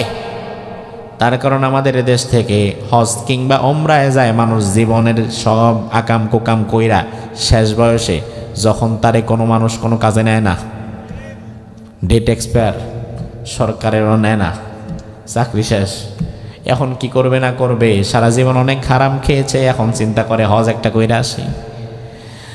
বুড়া বয়সে যায়, তবে হজ তো বুড়া বয়সের ইবাদত না, হজ যৌবনের ইবাদত। বুড়া বয়সে যায়, বুড়া বয়সে যাওয়ার পরে সাফা মারওয়ায় দৌড়াতে পারে না, শয়তানের পাথর মারতে গিয়ে দেখে হাত নড়ে না, সারাক্ষণ শুয়ে থাকে হোটেলের ভেতরে, নামাজের সময় হারামের চত্বরে নামাজও পড়তে পারে না। আর ওই পাহাড়ে উঠবে, কোরআন নাজিলের ওই জায়গাটায় যাবে, এটা তো কল্পনাও করতে পারে না। আমরা যখন গিয়েছিলাম, আমরা তো প্রায় 70-75 জনের মতো ছিলাম। তো আমি বললাম, কোরআন নাজিলের এই পাহাড়, এখানে আজকে আমরা যাব। আমাদের সফর হচ্ছে আজকে সেই পাহাড়ে। কোরআন নাজিল যেখানে হয়েছে সেখানে আমরা উঠব। আপনারা কারা কারা উঠবেন? প্রথমে 70-75 জন থেকে 30 জন বলল হুজুর আমরা উঠব। বাকিরা এত বেশি বুড়া, মানসিক শক্তিটাও নাই, ওরে বাবা পাহাড় দরকার নাই, আমরা হোটেলে আছি, আপনারা ঘুরে আসেন। এবার আমি 30 জনের সফর সঙ্গে নিয়ে আমরা গেলাম। জোহরের সময় নিচ থেকে ওঠা শুরু করলাম। বিরাট উঁচু পাহাড়, তাকালে এইভাবে তাকানো লাগে। আর পাহাড়টা মূলত খাড়া পাহাড়। যে পাহাড় শোয়া পাহাড়, ওই পাহাড়ে ওঠা যতটা কঠিন, যে পাহাড় খাড়া পাহাড়, ওই পাহাড়ে ওঠা আরো বেশি কঠিন। এর উপরে আবার ওই দেশের তাপমাত্রা আর আমার দেশের তাপমাত্রা এক না। শীতের দিনে পাহাড়ে উঠতে তো মজা লাগে, কিন্তু প্রচন্ড রোদ, প্রচন্ড গরম। এর মধ্যে যদি খাড়া পাহাড়ে ওঠা লাগে, প্রতিটা কদম ফেলতে আপনার কয়েক ফোঁটা ঘাম ঝরে, এতটা কষ্ট। তা আমরা 30 জন বিসমিল্লাহ বলে হাঁটা দিলাম। 10 মিনিট হাঁটার পরে দেখি 10 জন আছি, আর 20 জন আস্তে আস্তে মাইনাস হয়ে নিচেই আছে, উপরে আর ওঠা সাহস পায় নাই। অনেকে কয়েক কদম দিয়ে কয় সর্বনাশ করছে। আপনারা যান, আমরা আছি। দোয়া চাই হুজুর, দোয়া করে যান। হুজুরে তো খুব সহজ পাইছে, হুজুর দোয়াটা করেন, আমরা বসি একটু চাটা খাই, দোয়াটা করা হইলে ফোন টোন দিয়েন। তো এরপরে আমরা 10-12 জন যাচ্ছি। কিছু দূর যাওয়ার পরে দেখি 10 জনের মধ্যে 6 জন নাই, আমরা 4 জন আছি। ওই মুহূর্তে কষ্টটা আমাদের সবার শুরু হয়ে গেছে অলরেডি। বিশ্বাস করবেন ভাই, 2022 সালের কথা বলছি, বেশি দিন আগের না। মাঝ বরাবর যখন উঠলাম, উঠে ঠিক নিচের দিকে তাকিয়ে দেখি আমার নিচে যেই পরিমাণ দূরত্ব, ওপরে ঠিক এত পরিমাণ। কিন্তু ওই মুহূর্তে বিপত্তি ঘটলো, আমার শরীর থেকে এত প্রচণ্ড ঘাম ঝরছে, মানে আমার মাথা ঘুরতেছে, প্রচণ্ড বমি আসতেছে, কোনোভাবেই আর পা সামনে ফেলতে পারছি না। তো ওখানে পানি নিয়ে গেছিলাম, সাথে একটু পানি খেলাম, জুস খেলাম, মানে কোনোভাবেই আর আমার ভালোই লাগতেছে না, মানে প্রচণ্ড কষ্ট হচ্ছে। একবার ভাবলাম নেমে যাব, আবার ভাবলাম যেই পরিমাণ মাঝামাঝি আসছি, এখন নামলেও তো লস, কি করি? আমি সিদ্ধান্ত নিতে পারছিলাম না। ঠিক এমন সময় দেখলাম এক বুড়ি মহিলা। বেশি বুড়ি মানুষ যারা, তারা দেখবেন বয়স বেশি হয়ে গেলে সোজা হয়ে হাঁটতেও পারে না, এভাবে কুজো হয়ে যায়, এইভাবে নিচু হয়ে যায়। বুঝতে পারছেন তো কথা? কি বুঝতে পারছেন? এইভাবে একদম এইভাবে হয়ে গেছে, কুজো হয়ে গেছে, বয়সের ভারে একদম নুয়ে পড়েছে, দাঁড়াতে পারে না। সে দেখি একটু একটু একটু একটু আগাচ্ছে, একটা লাঠি এক হাত দিয়ে ধরে সিঁড়ি, আর এক হাত একটু করে আগায়। তাকে জিজ্ঞেস করা হলো, মিন আইনা আনতি, কোত্থেকে আসছেন? সে বলল, মিন মিসর, মিশর থেকে এসেছি। বয়স কত? বলে 89 বছর। আমি চিন্তা করলাম, আল্লাহ, 89 বছরের বুড়ি মহিলা যদি একটু একটু করে আগাতে পারে, তাহলে আমি পারবো না কেন? আমাকে পারতে হবে। বিশ্বাস করেন, ওই মুহূর্তে তাকে দেখে কোমরে গামছা বাঁধা আবার উপরে ওঠা শুরু করলাম। যা আছে কপালে, উঠতে আমাকে হবে। প্রচণ্ড কষ্ট হলো। জোহরের সময় রওনা দিছি, পথিমধ্যে আসর যখন হয়েছে, আসরের নামাজ পাহাড়ে উঠতে পারি নাই, পাহাড়ে ওঠার আগে সিঁড়ির মধ্যেই পড়ছি। আমাদের মতো আরো কত মানুষ নামাজ পড়তেছে সিঁড়িতে, আবার উঠতেছে, আবার একটু বসছে, আবার একটু জিরাচ্ছে। মাগরিবের কাছাকাছি সময়ে আমরা পৌঁছলাম গারে হেরায়। পাহাড়ের ওপরে উঠে নিচের দিকে একটা গুহা, ছোট্ট একটা গুহা, যেখানে 2 জন মানুষ বসা কষ্টকর, ছোট্ট একটা জায়গা। সেখানে রাসূল বসেছিল, জিবরিল আমিন বারবার এসেছিল। আমি ওই জায়গায় যখন সিজদা দিচ্ছিলাম, আমি চিন্তা করছিলাম, আল্লাহ, যে জায়গায় সিজদা দিচ্ছি এখানে জিবরিল আমিন কতবার এসেছে, এখানে আমার রাসূলের হাত পড়েছে, পা পড়েছে, এখানে আমার রাসূল কত রাত যাপন করেছে। ওই জায়গায় যখন আপনি সিজদা দিবেন, আপনার ভেতর থেকে আবেগ যে কতটা বের হবে আপনি কল্পনাও করতে পারবেন না। আমি দোয়া করে দিয়ে যাই, আয় আল্লাহ তাআলা, এই কনকনে শীতের রাতে যেই মানুষগুলো এখানে আজকে বসে আছে, মৃত্যুর আগে একবার হলেও সেই পবিত্র জায়গায় তুমি তাদেরকে নিয়ে যেও। চান চান যেতে চান? আল্লাহ কবুল করুক, বলি আমিন। আমার ভাইরা সেখানে গিয়ে 2 রাকাত নামাজ আমি পড়লাম। তবে নামাজে দাঁড়ানোর পরে বুক ফেটে আমার কান্না ছিল। দর দর করে চোখের পানি ছেড়ে দিয়ে গাড়ি হেরাই আমি নামাজের মধ্যেই কেঁদে দিলাম। আমি দেখলাম আমার পাশে যে নামাজ পড়ছিল ফিলিস্তিন থেকে আগত একজন মুসলিম, সেও কাঁদছিল। নামাজের পরে আমি চিন্তা করলাম, আমার সেদিনের কান্নার কারণ আমার কষ্টের কারণে না, যে এত কষ্ট করেছি আমি নিজের জন্য কাঁদলাম না। ওই দিন ওই মুহূর্তে আমি রাসূলুল্লাহর কথা চিন্তা করেও কাঁদি নাই। ওই দিন ওই মুহূর্তে গারে হেরায় নামাজে দাঁড়িয়ে আমি আমার মা খাদিজাতুল কুবরার কথা চিন্তা করে কেঁদেছিলাম। কারণ আমার মা খাদিজা, রাসূলুল্লাহ তো যুবক মানুষ, শক্তিশালী মানুষ, তিনি তো উঠে যেতে পারতেন সহজেই, কিন্তু আজ থেকে 1500 বছর আগে, আজকে তো তাও কিছু সিঁড়ি কাটা হয়েছে ওঠার সহজার্থে, 1500 বছর আগে সিঁড়ি কাটাও ছিল না। আমার মা খাদিজা 1500 বছর আগে রাসূলুল্লাহ যখন কোরআন নাজিলের সময় এসেছিল, আমার মা খাদিজা দৈনিক 2-3 বার কষ্ট করে করে খাবার নিয়ে রাসূলুল্লাহর কাছে উপরে উঠে যেতেন। একজন যুবকের উঠতে যেখানে কয়েক ঘন্টা লেগে যায়, ঘাম ঝরে যায়, উঠতে পারে না, ওখানে একজন নারী কতটা কষ্ট করে সেখানে ওঠা লাগে। আমার মা বোনেরা দেখেন স্বামীর প্রতি স্ত্রীর ভালোবাসা আনুগত্য কতটা বেশি। একদিন আমার ভাইরা, আল্লাহর হাবিব বসে আছেন, জিবরিল আমিন সামনে বসা। এমন সময় মা খাদিজাতুল কুবরা রাদিয়াল্লাহু আনহা খাবার দাবার নিয়ে আগাচ্ছিলেন। সহিহ বুখারীর হাদিস, গল্প না। জিবরিল আমিন বললেন, হাদিহি খাদিজাতু কদ আতাত মাহা ইনাউন ফিহি দামুন আও তাআমুন আও শারাবুন। ইয়া রাসূলুল্লাহ, ওই যে আমি খাদিজার পায়ের আওয়াজ শুনতে পাচ্ছি, খাদিজা আপনার কাছে আসছে। খাদিজার কাছে ভাত তরকারি পানি টানি এগুলো আছে, খাবার দাবার নিয়ে আপনার কাছে আসছে। ইয়া রাসূলুল্লাহ, এই খাদিজা আপনার জন্য এত বেশি কষ্ট করে, আজকে আরশে আজিমের মালিক আল্লাহ আমি জিবরাইল আমিনকে ওহির কথা বলার পাশাপাশি খাদিজার জন্য বিশেষত 2টা পুরস্কারও দিয়ে পাঠিয়েছেন। সুবহানাল্লাহটা ভাষায় যে বলেন, আল্লাহ তাআলা খাদিজার জন্য পুরস্কার পাঠিয়েছে। আল্লাহু আকবার। বুঝেন, পুরস্কার পাঠিয়েছেন কে? আরো জোরে, মাধ্যম কে? জিবরাইল। মাধ্যম কে? আর কারে দিচ্ছে? খাদিজাকে।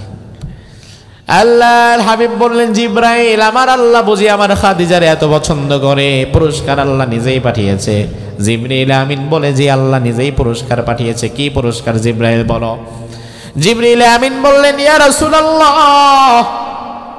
আল্লাহ তাআলা আমাকে আজকে বলেছেন, ফাকরা আলাইহাস সালাম মির রাব্বিহা ওয়া মিন্নি। রব্বুল আলামিন আমি আজকে আসার আগে আমারে বলেছেন, জিবরাইল, আজকে খাদিজাকে তুমি বলবা, নবীর মাধ্যমে খাদিজার কাছে তুমি আমি আল্লাহর সালামটা খাদিজাকে পৌঁছে দিবা। আল্লাহ তাআলা খাদিজাকে স্বয়ং সালাম দিয়েছেন। কি দিয়েছেন? জোরে কোন কে দিয়েছেন?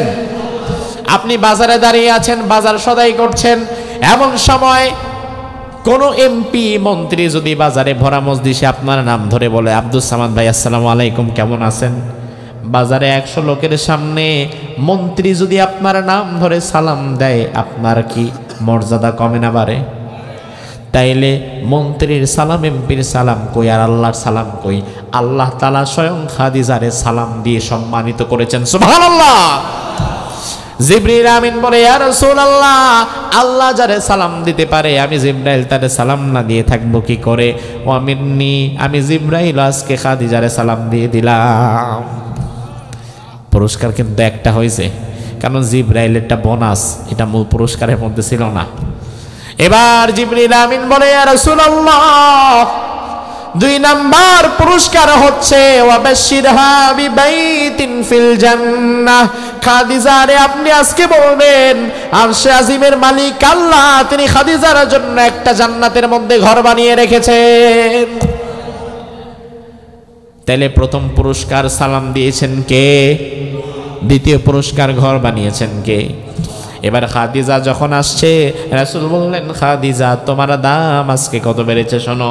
আল্লাহ রাব্বুল আলামিন আজকে তোমার নিজে সালাম দিয়েছে, জিবরাইল সালাম দিয়েছে, আল্লাহ তাআলা জান্নাতের মধ্যে তোমার জন্য একটা ঘর বানিয়ে রেখেছে। আমার ভাইয়ের এবার একটু কানটা খুলে মনোযোগ সহকারে শোনেন। আল্লাহ যারে সালাম দেয়, জিবরাইল যারে সালাম দেয়, আল্লাহ যার জন্য জান্নাতে নিজে ঘর বানায় রাখে, ওই নারী যে জান্নাতে যাবে তাতে কোনো সন্দেহ আছে নাকি? কিন্তু ওই নারীও মৃত্যু সম্পর্কে কতটা দায়িত্বশীল ছিল, মৃত্যুর ভয় কতটা তাকে পীড়া দিত দেখেন। আল্লাহর হাবিব একদিন গিয়ে দেখেন মা খাদিজার চোখে পানি, গিয়ে বললেন, খাদিজা কাঁদো কেন? মা খাদিজাতুল কুবরা বললেন, ইয়া রাসূলুল্লাহ, মৃত্যুর ভয়ে আমি কাঁদছি। আল্লাহর হাবিব বললেন, খাদিজা কিসের ভয়? মা খাদিজা বলে, ইয়া রাসূলুল্লাহ, কবরের জীবনে কবর আমার সঙ্গে কি করবে আমি জানি না, সেই ভয়। খাদিজা রাদিয়াল্লাহু আনহা বললেন, ইয়া রাসূলুল্লাহ, আজকে আপনার কাছে আমি দুইটা জিনিস চাইবো, আপনি না করবেন না। রাসূল বললেন, কি বলো? মা খাদিজা বললেন, ইয়া রাসূলুল্লাহ, আমার প্রথম আবদার, আমার ইন্তেকালের পরে আপনার জামা দিয়ে আপনি আমার কাফনের কাপড়ের ব্যবস্থা করবেন। আর 2 নাম্বার হচ্ছে, আমার ইন্তেকালের পরে কবরে আমাকে যখন রাখার পরে সবাই চলে আসবে, আপনি আসবেন না। কারণ আমি শুনেছি কবরে রাখার পরে ফেরেশতারা আমার কাছে সওয়াল জবাব নিয়ে আসবে, প্রশ্ন করবে। এখন ফেরেশতাদের প্রশ্নের জবাব আমি কিভাবে দেব আমি তো জানি না। মেহেরবানি করে আপনি আমার পাশে থাকবেন যেন আমার জবাবটা দিতে সহজ হয়ে যায়। আল্লাহর হাবিব খাদিজার ইন্তেকালের পরে সব সাহাবীরা চলে গেলেন, সবাই চলে গেলেন যে যার ঘরে।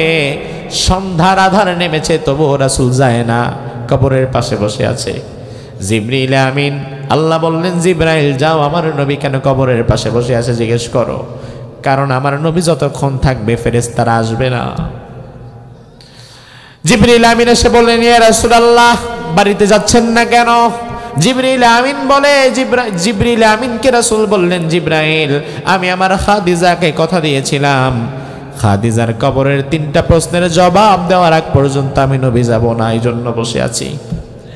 আরশে আজিমের মালিক আল্লাহ বলে, জিবরাইল, আমার নবীরে বলে দাও আমার নবী যেন বাড়ির দিকে চলে যায়, কারণ খাদিজার কবরের প্রশ্নের জবাব দেওয়ার জন্য আমার নবীর থাকা দরকার নাই, আমি আল্লাহ নিজেই খাদিজার প্রশ্নের জবাবের ব্যবস্থা করে দেব।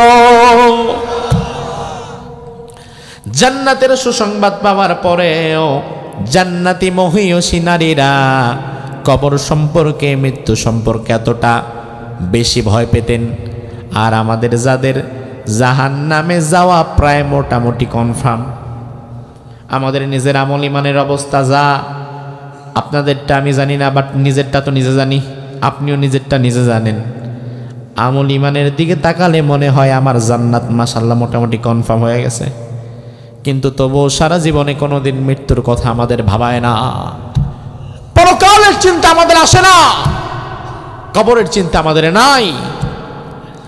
এজন্য মৃত্যুর চিন্তা, পরকালের চিন্তা আমাদের করার দরকার আছে না নাই? জোরে কোন আছে না নাই? আমাকে লিখিত দেয়া হয়েছে, ইসকনে ও ভারতের আগ্রাসনের বিরুদ্ধে বলেন, যদিও 12টা পর্যন্ত আমার সময় শেষ, এখন যেহেতু লিখিত দেয়া হয়েছে, আমি কি এই বিষয়ে 5 মিনিট বলবো আপনাদেরকে? বলবো এই বিষয়ে কথা বলতে গিয়ে, আজকে কি বার বলেন? কথা কন না। গত শনিবার, আজকে হ্যাঁ অলরেডি রবিবার হয়ে গেছে। গত শনিবার আমার মাহফিল ছিল মানিকগঞ্জে। এই যে ঠিক এই বিষয়ে কথা বললাম, এই বিষয়ে কথা বলার মধ্য দিয়ে আমার মাহফিলে বাধা দেওয়া হলো। মাহফিলের সভাপতি স্বয়ং ইসকনের দালাল, চিন্তা করা যায়? মাহফিলের সভাপতি, রানিং মেম্বার, পূর্বে ছিল আওয়ামী লীগ, এখন নাকি বিএনপিতে যোগ দিয়েছে, 17 বছরের মেম্বার। বুঝেও না। আমি আপনাদের থেকে 5টা মিনিট সময় চেয়ে নিচ্ছি, মূল আলোচনার বাহিরে কিছু কথা আপনাদের জানা দরকার। আমি কি আপনাদেরকে বলবো ভাই? আগে মানিকগঞ্জের ঘটনাটা বলি, পরে ইসকন সম্পর্কে মূল কথাটা আপনাদেরকে বলছি। আমি কথা বলার পরে সে উঠে বাধা দিল যে ইসকনের বিরুদ্ধে আপনি কেন কথা বলবেন, আপনি কাকে, কে কোথায় কাকে মেরেছে সে বিষয়ে আপনি কেন বলবেন। আমি রেগে গেলাম, আমি তাকে ধমক দিয়ে বসিয়ে দিলাম। উপস্থিত জনতা তাকে লাঞ্ছিত করে মাঠ থেকে বের করে দিল। ওই মুহূর্তে মাহফিলের মধ্যে একজন ইমাম সাহেব, একজন আলেম আল্লাহু আকবরের স্লোগান দিল। আমি আপনাদের কাছে জানতে চাই, আল্লাহু আকবরের স্লোগান দেওয়াটা কি খারাপ? এটা কি কোনো অন্যায়? সে আমাকে কিছুই করতে পারলো না। আমি মাহফিল করলাম, চলে গেলাম। পরের দিন মাহফিল করলাম পাবনা, রবিবারে। পাবনার মাহফিল শেষ করলাম রাত 12টায়। আমাকে ফোন দেয়া হলো, ইমাম সাহেব কেঁদে কেঁদে ফোন দিলেন, বললেন হুজুর আপনার মাহফিলে গতকাল আমি একটা তাকবীর দিয়েছিলাম আপনার পক্ষে, ইসকনের বিপক্ষে। ভারতের দালাল হুঁশিয়ার সাবধান, ইসকনের দালাল হুঁশিয়ার সাবধান। এই কথাগুলো বলার কারণে গতকাল যেই মেম্বারকে আপনি লাঞ্ছিত করেছিলেন বাধা দেওয়ার কারণে, ওই মেম্বার তার লোকজন নিয়ে এসে আমার মাদ্রাসায় আক্রমণ করে আমাকে এত প্রচণ্ডভাবে মেরেছে। 3 দিন পর্যন্ত ইমাম সাহেব হাসপাতালে ছিল। 3 দিন ইমাম সাহেব হাসপাতালে ছিল। এখনো ছবিগুলো আমার কাছে আছে। অনেকে হয়তো ইউটিউবে ফেসবুকে দেখছেন। আলহামদুলিল্লাহ, দেখেন এত প্রচন্ড মারা হয়েছে, আমার মেজাজ গরম হয়ে গেল। পরের দিন মাহফিল সহকারে আমি বিএনপির হাইকমান্ডে কথা বললাম। বাংলাদেশে যেহেতু আমরা মাহফিল করি, অন্তত আমাদের চেনা পরিচিত কিছু মানুষ আছে না নাই? বিএনপির হাইকমান্ডকে আমি পরের দিন বললাম, আগামী 48 ঘন্টার বিরুদ্ধে এই লোককে আপনারা দল থেকে বহিষ্কার করে আইনের হাতে তুলে দিবেন। এটা যদি না করেন তাহলে আমরা বুঝবো পূর্বে যারা ছিল তারা যেমন স্বৈরাচার, আপনারাও যদি ক্ষমতায় যান আপনারা আরো বড় স্বৈরাচার হয়ে যাবেন। এই কথাগুলো বলার পরে আলহামদুলিল্লাহ কথায় কাজ হয়ে গেছে। দল থেকে বহিষ্কার করে ওই জানোয়ারকে তুলে দেওয়া হয়েছে আইনের হাতে। প্রশাসন তাকে গ্রেফতার করে হ্যান্ডক্রাফট করে থানায় নিয়ে গেছে। আমাকে একজন পরে ফোন দিয়ে বলে কি, হুজুর আপনি একটা কাজ করলেন। আমি বললাম কি? আপনি ইসকনের বিরুদ্ধে কথা বলতে গিয়ে, ভারতের বিরুদ্ধে কথা বলতে গিয়ে একজন মুরব্বী, উনি আবার মুরব্বী তো, একজন মুরব্বী 17 বছরের রাজনৈতিক জীবন, সম্মানের জীবন, পুরা রাজনৈতিক জীবনটারে শেষ করে দিলেন, এত বড় শাস্তি দিলেন। আমি তাকে ফোনের মধ্যে বললাম তার শাস্তির একানো হয় নাই। তার কারণ যদি ইসলাম থাকতো এটুকু শাস্তি দেওয়ার মাধ্যমে তাকে ছেড়ে দেওয়া হতো না, বরং ইসলাম যদি থাকতো ওই আলেমের পিঠের উপরে যতগুলো আঘাত করা হয়েছে, আঘাতকারীর পিঠের উপরে জনসম্মুখে ততগুলো আঘাত করা হতো। তোমরা বেঁচে গেছো, ইসলাম নাই। ইসকন 1966 সালে আমেরিকার নিউ ইয়র্কে প্রতিষ্ঠিত একটি সংগঠন। ভালো করে মনে রাখেন, 1966 সালে আমেরিকার নিউ ইয়র্কে প্রতিষ্ঠিত একটি সংগঠন, নাম হচ্ছে ISKCON, international society for Krishna consciousness. তাদের জন্ম হয়েছিল শ্রী কৃষ্ণের মতবাদকে ছড়িয়ে দেওয়ার জন্য। এই সংগঠন জন্ম হয়েছে আমেরিকাতে।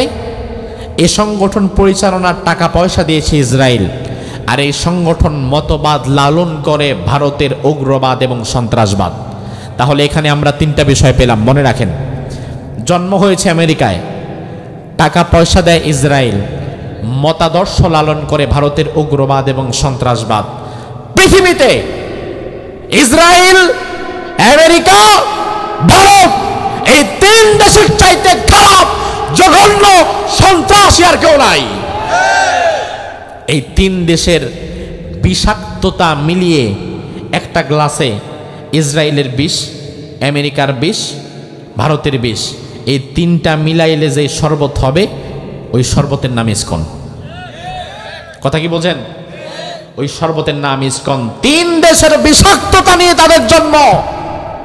1972 সালে তারা বাংলাদেশে কাজকর্ম শুরু করে। 72-এর সরকার যারা ছিল, কারা ছিল আপনারা ভালো করে জানেন। 72-এর সরকার ইসকনকে বাংলাদেশে জায়গা করে দিয়েছে। এরপরে বিগত 16 বছর স্বৈরাচারের আমলে ইসকন ছিল সবচেয়ে নিরাপদ, এবং বিগত 16 বছর মূলত স্বৈরাচার ইসকনকে খাইয়ে দাইয়ে পেলে পোষে বড় করে দিয়ে গেছে।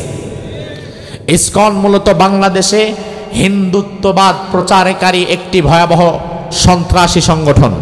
এই সংগঠনের লোকেরা গত 2 সপ্তাহ আগে চট্টগ্রামে আমার ভাই সাইফুল ইসলাম আলিফ আইনজীবীকে হাইকোর্টের পাশে, আদালত ভবনের পাশে জবাই করে দিয়েছে। এটা কি আপনারা জানেন? চট্টগ্রামে ইসকনের লোক আদালত ভবনের পাশে আমার মুসলিম ভাইকে গত 2 সপ্তাহ আগে গরু যেমন আমরা জবাই করি এমন ভাবে জবাই করে দিয়েছে। এই ইসকন তারা হিন্দুত্ববাদ প্রচার করে। হিন্দুত্ববাদ আর হিন্দু ধর্ম এক জিনিস না। আমার পাশে যে সাধারণ হিন্দু, তার কোনো দোষ নাই, সেগুলো জানে না, এগুলা করে না, এগুলা বোঝেও না। দোষ হচ্ছে ইসকন দলে সম্পৃক্ত উগ্রবাদী সন্ত্রাসী হিন্দুদের। কথা কি বোঝেন? হিন্দুত্ববাদ প্রচার করে তারা বাংলাদেশে, এবং তারা মূলত চায় বাংলাদেশের হিন্দু এবং মুসলমানদেরকে মুখোমুখি দাঁড় করিয়ে একটি সাম্প্রদায়িক দাঙ্গা ফাসাদ বাংলাদেশে সৃষ্টি করার জন্য। যেই দাঙ্গা ফাসাদে হিন্দু এবং মুসলমান লড়াই করবে, আর মধ্যখান দিয়ে চট্টগ্রামকে দিল্লির হাতে তুলে দেওয়া যাবে, এই লক্ষ্যে ইসকন কাজ করে। কিন্তু এই লক্ষ্য কি কোনোদিন সফল করতে দেওয়া যাবে? এই লক্ষ্য সফল করতে দেওয়া হবে? ইসকন চট্টগ্রামে আমার ভাই সাইফুল ইসলাম আলিফকে যখন জবাই করেছে, গোটা বাংলাদেশ ব্যাপী আমরা তার প্রতিবাদ করেছি। ওই প্রতিবাদ করতে গিয়ে মানিকগঞ্জের মাহফিলে আমাকে বাধা দিয়েছে। ওই প্রতিবাদ করতে গিয়ে আমার মাহফিলে আক্রমণ করা হয়েছে, ইমাম সাহেবকে আঘাত করা হয়েছে। আমরা বলেছি ইসকনের বিরুদ্ধে কথা বলার কারণে যেহেতু আমাদের উপরে আঘাত আসছে, ইসকনের বিরুদ্ধে অবস্থান নেওয়ার কারণে আমার ভাইকে যেহেতু জীবন দিতে হয়েছে, ইসকনের বিরুদ্ধে মৃত্যু পর্যন্ত আমাদের কথা চলবে। চলবে কিনা? স্বৈরাচারের আন্দোলনকে সফল করেছিল রংপুরের একজন যুবক, বুকের মধ্যে গুলি নিয়েছিল। কি নাম? নাম কি জানেন? আবু সাইদ স্বৈরাচারের গুলির সামনে বুক পেতে দিয়েছিল। স্বৈরাচারের বুলেট আবু সাইদের বুক ঝাঁঝরা করে জমিনে রক্ত ঝরিয়েছিল। ওই রক্তের বিভীষিকায় স্বৈরাচার পালাতে বাধ্য হয়েছে। আমি বলেছি শহীদ আবু সাইদের রক্তে স্বৈরাচারের যেমন পতন হয়েছে, শহীদ সাইফুল ইসলাম আলিফের রক্তে বাংলাদেশে ইসকনের কবর হবে। ইসকনের বিরুদ্ধে, উগ্রপন্থী সন্ত্রাসীদের বিরুদ্ধে সর্বত্র আমাদের কথা বলার দরকার আছে না নাই? আজ ভারতীয় মিডিয়া সারাক্ষণ বাংলাদেশি মানুষের নামে মিথ্যা খবর ছড়ায়। আপনারা কি জানেন? এটা দেখলে বুঝবেন। সারাক্ষণ মলম বিক্রি করার মতো বাংলাদেশকে নিয়ে যাচ্ছে তাই মিথ্যা নিউজ করে, অথচ বাংলাদেশের মতো সাম্প্রদায়িক সম্প্রীতির দেশ পৃথিবীতে আমি অন্য একটাও দেখি না, যেখানে হিন্দু মুসলমান পাশাপাশি থাকে, পাশাপাশি ব্যবসা করে, কারো মধ্যে কোনো হিংসা নাই, বিদ্বেষ নাই। আজ ভারত চাচ্ছে আমাদেরকে ভয়ে রাখতে। আজ ভারতীয় আধিপত্যবাদ আমাদের উপরে বিস্তার করতে চাচ্ছে। আর আগামীতে যারা ক্ষমতায় আসতে চায়, তারা আবার দেখি মাঝে মাঝে ভারতের পক্ষে হয়ে কিছু কথা বলে। ইসকন নিষিদ্ধ করার জন্য তারা কথা বলে না, প্রথম আলোর বিরুদ্ধে তারা কথা বলে না, নাস্তিক্যবাদের বিরুদ্ধে তারা কথা বলে না। তার কারণ তারা হয়তো চিন্তা করেছে এই মুহূর্তে যদি ভারতের বিরুদ্ধে আমরা কথা বলি, তাহলে আগামী নির্বাচনে ভারত আমাদেরকে সাপোর্ট দিবে না, আমরা হয়তো ক্ষমতায় যেতে পারবো না। আমি আমার বিএনপির ভাইদেরকে বলবো, বিএনপি আর জাতীয় পার্টি, আপনি যেই দলই করেন না কেন, ভারতকে আপনি ভয় করবেন না। তার কারণ ভারত আপনাকে ক্ষমতায় আনার কিংবা ক্ষমতায় রাখার মালিক নয়। ভারত যদি আপনারা ক্ষমতায় রাখার বা আনার মালিক হতো, তাহলে বিগত স্বৈরাচার কিয়ামত পর্যন্ত ক্ষমতায় থাকতো। ভারতের আধিপত্যবাদ দেন, আগামীর বাংলাদেশে কারা ক্ষমতায় যাবে আর কারা ক্ষমতা থেকে নামবে, তা ভারত কিংবা আমেরিকা ঠিক করবে না, তা ঠিক করবে বাংলাদেশের 18 কোটি মানুষ। মানুষের পক্ষে থাকেন, ইসলামের পক্ষে থাকেন, ইসকনের পক্ষে থাকবেন না, ভারতের দালালি করবেন না। বাংলাদেশে বসে ভারতের পক্ষে কথা বলে এমন দালাল আছে না নাই?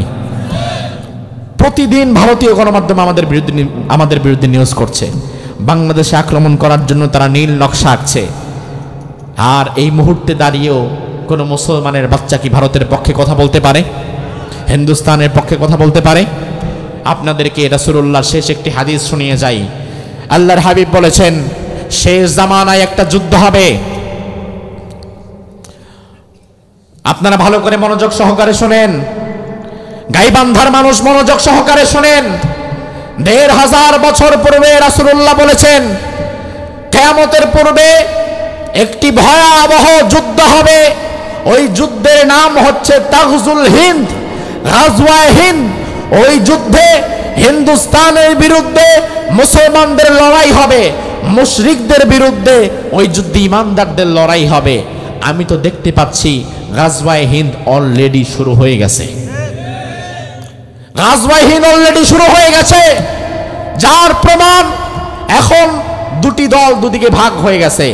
একটি দল ভারতীয় দালাল, ভারতের পক্ষে, আরেকটি দল মাতৃভূমির পক্ষে, নিজ দেশ এবং স্বাধীনতার পক্ষে। কথা কি ঠিক না বা ঠিক? একটি দলকে আমরা দেখলাম রাম এবং বামপন্থীদের সাথে হাত মিলিয়েছে, ইসকনের সাথে আতাত করেছে আবার ক্ষমতায় যাওয়ার জন্য। আর এক দল ইমানের বলে বলিয়ান হয়ে মাথা উঁচু করে দাঁড়িয়ে আছে।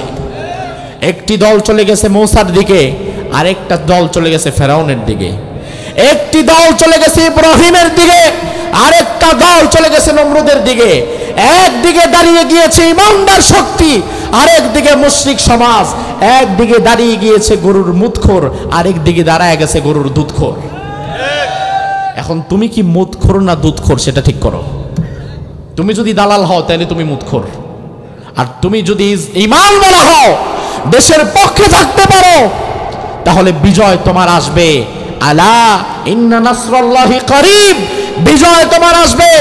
আমার প্রিয় গাইবান্ধাবাসী শেষ কথা বলে দিয়ে যায়, রাসূলুল্লাহর হাদিস অনুযায়ী গাজওয়ায়ে হিন্দ যদি শুরু হয়ে যায় আর মুশরিকরা যদি আমাদের উপর আক্রমণ করার জন্য আসে, ঈমানের বলে বলিয়ান হয়ে যার যা আছে তাই নিয়ে গাজওয়ায়ে হিন্দে শরীক হওয়ার জন্য কারা কারা প্রস্তুত থাকবে আল্লাহকে দেখাও।